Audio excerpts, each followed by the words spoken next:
क्या आपने कभी सोचा है कि अगर पूरा का पूरा गांव अचानक गायब हो जाए तो क्या होगा? न कोई लड़ाई के निशान, न कोई लाश, बस एक अजीब सा सुराग पीछे रह जाए। इतिहास में एक ऐसी ही घटना हुई थी जिसे आज हम रोनो कॉलोनी डिसअपियरेंस के नाम से जानते हैं। यह रहस्य आज से लगभग 400 साल पुराना है, लेकिन आज तक कोई भी पूरी तरह नहीं समझ पाया कि उस कॉलोनी के लोगों के साथ आखिर हुआ क्या था। साल 1587 में इंग्लैंड से करीब 115 लोग समुद्र पार करके अमेरिका पहुंचे। उनका मकसद था एक नई कॉलोनी बसाना और वहां एक नई जिंदगी शुरू करना। इस कॉलोनी का नाम रखा गया रोनोक कॉलोनी। इन लोगों में पुरुष, महिलाएं और बच्चे भी शामिल थे। इस कॉलोनी के नेता थे जॉन व्हाइट। शुरुआत में सब कुछ ठीक चल रहा था। लोगों ने वहां घर बनाना शुरू किया, जमीन तैयार की और नई जिंदगी की शुरुआत करने की कोशिश की। लेकिन जल्द ही एक बड़ी समस्या सामने आई, खाने और जरूरी सामान की कमी। कॉलोनी में हालात धीरे धीरे मुश्किल होते जा रहे थे। तभी जॉन व्हाइट ने फैसला किया कि वे इंग्लैंड वापस जाएंगे और वहां से जरूरी सामान और मदद लेकर आएंगे। उन्होंने कॉलोनी के लोगों से वादा किया कि वे जल्द ही वापस लौटेंगे। लेकिन किसे पता था कि यह फैसला इतिहास के सबसे बड़े रहस्यों में से एक बन जाएगा। जॉन व्हाइट के इंग्लैंड जाने से पहले कॉलोनी में एक खास घटना हुई। उनकी बेटी ने एक बच्ची को जन्म दिया जिसका नाम रखा गया Virginia Dare. Virginia Dare America में जन्म लेने वाली पहली अंग्रेज बच्ची थी, इसलिए यह घटना इतिहास में काफी महत्वपूर्ण मानी जाती है। जॉन व्हाइट इंग्लैंड तो पहुंच गए, लेकिन उसी समय इंग्लैंड और स्पेन के बीच एक बड़ा युद्ध शुरू हो गया जिसे एंग्लो स्पेनिश वॉर कहा जाता है। इस युद्ध के कारण जहाजों को सैन्य कामों के लिए इस्तेमाल किया जाने लगा और जॉन व्हाइट तुरंत वापस नहीं जा सके। उन्हें मजबूरी में लगभग 3 साल इंतजार करना पड़ा।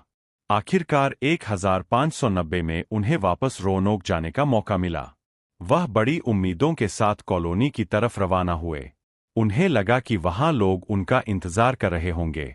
लेकिन जब वह वहां पहुंचे, तो जो उन्होंने देखा उसने उन्हें पूरी तरह चौंका दिया। पूरी कॉलोनी खाली थी। घर वही थे, सामान भी कुछ जगहों पर मौजूद था, लेकिन एक भी इंसान वहां नहीं था। ऐसा लग रहा था जैसे सभी लोग अचानक गायब हो गए हों। वहां न किसी लड़ाई के निशान थे और न ही किसी तरह का संघर्ष दिखाई दे रहा था। लेकिन तभी जॉन व्हाइट की नजर एक अजीब चीज पर पड़ी। एक पेड़ पर एक शब्द खुदा हुआ था, क्रोटोन, और एक खंभे पर सिर्फ 3 अक्षर लिखे थे, क्रो। यह शब्द उस समय वहां रहने वाली एक जनजाति और एक द्वीप का नाम था। आज उस जगह को हैट्रास आइलैंड के नाम से जाना जाता है। कुछ इतिहासकारों का मानना है कि शायद कॉलोनी के लोग वहां चले गए होंगे और उस जनजाति के साथ रहने लगे होंगे, लेकिन इस बात का कोई पक्का सबूत आज तक नहीं मिला है। इस रहस्य को समझाने के लिए कई अलग अलग सिद्धांत दिए गए हैं। कुछ लोगों का मानना है कि शायद भोजन की कमी के कारण कॉलोनी के लोग आसपास की जनजातियों के साथ रहने लगे। कुछ इतिहासकार कहते हैं कि संभव है किसी दुश्मन जनजाति ने उन पर हमला कर दिया हो। वहीं कुछ लोगों का मानना है कि कॉलोनी के लोग किसी दूसरी जगह बसने के लिए निकल पड़े होंगे और रास्ते में उनके साथ कोई दुर्घटना हो गई होगी। लेकिन सच्चाई यह है कि आज तक कोई भी इस रहस्य का सही जवाब नहीं दे पाया है। कई बार पुरातत्वविदों ने उस इलाके में खोज और खुदाई की है। कुछ पुराने सामान और संकेत जरूर मिले, लेकिन ऐसा कोई ठोस सबूत नहीं मिला जिससे यह पता चल सके कि रोनोक के 115 लोग आखिर गए कहां।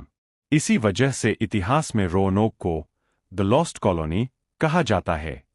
जरा सोचिए, एक पूरी कॉलोनी, 115 लोग और अचानक सब गायब। पीछे बस एक शब्द, क्रोटोन। क्या वे लोग किसी नई जगह बस गए थे? क्या उन्हें किसी ने मार दिया, या उनके साथ कुछ ऐसा हुआ जिसे हम आज भी समझ नहीं पाए हैं? शायद इस सवाल का जवाब इतिहास के किसी कोने में आज भी छिपा हुआ है, और शायद एक दिन यह रहस्य आखिरकार सामने आ जाएगा।